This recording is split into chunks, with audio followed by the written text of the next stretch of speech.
大家好，我是小英。入秋后要多吃点红薯。今天给大家分享一个红薯非常好吃的做法，口感鲜嫩爽口，丝丝顺滑，而且做法还非常的简单，很多人都没有这样吃过。首先我们准备一个红薯，去皮之后再改刀切成厚厚的薄片，尽量切得薄一点，这样容易收。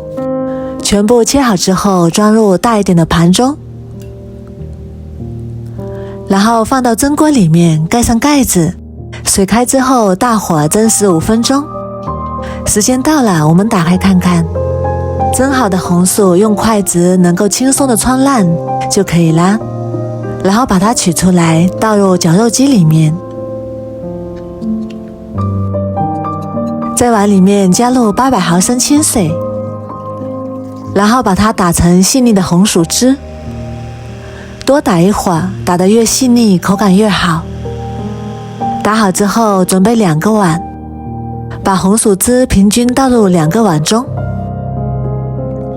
每个碗中大概500毫升左右。再来准备一个大一点的碗，碗里面加入120克红薯淀粉，然后倒入500毫升红薯汁，像这样一边倒一边搅拌。红薯淀粉主要是起到凝固的作用，不用加的太多，太多了口感发硬不 Q 弹。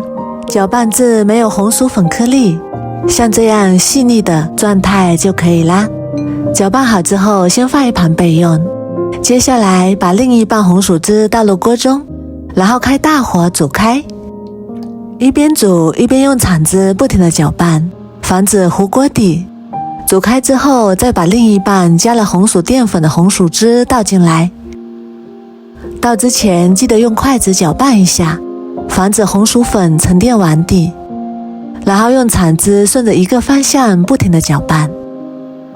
这个时候一定要转最小火，红薯粉会在煮的过程中慢慢变色，白色的红薯粉慢慢变成黄色。这个过程大概需要5分钟左右，一直煮至红薯糊变得越来越粘稠，熬至锅中起大泡泡，红薯糊呈现半透明状，像这样就可以关火了。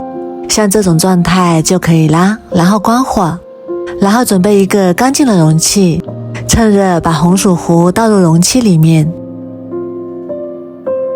再用铲子把红薯糊表面整理平整，然后像这样轻轻震动几下，排出里面的气泡，然后放到凉快的地方放凉，也可以放到冰箱冷藏里面定型。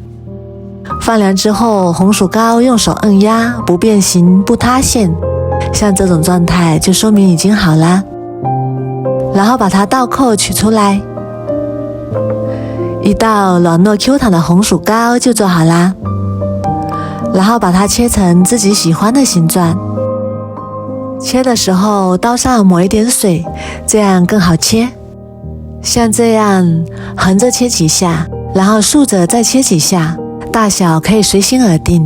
我们来看一下，非常细腻 Q 弹，它的口感鲜嫩爽口，丝丝顺滑，直接吃也非常的好吃。也可以搭配点酸奶，吃起来冰冰凉凉的，爽口又好吃。也可以搭配点蜂蜜来吃，口感 Q 弹中还带着丝丝的甜蜜。哇，这也太好吃了。如果不喜欢吃甜的，也可以搭配大蒜、小米辣凉拌。这款红薯糕可甜可盐，都非常的好吃。如果你也喜欢，赶紧收藏起来试试吧。我每天都会更新不一样的美食视频，喜欢我的视频就关注我吧，谢谢您的支持。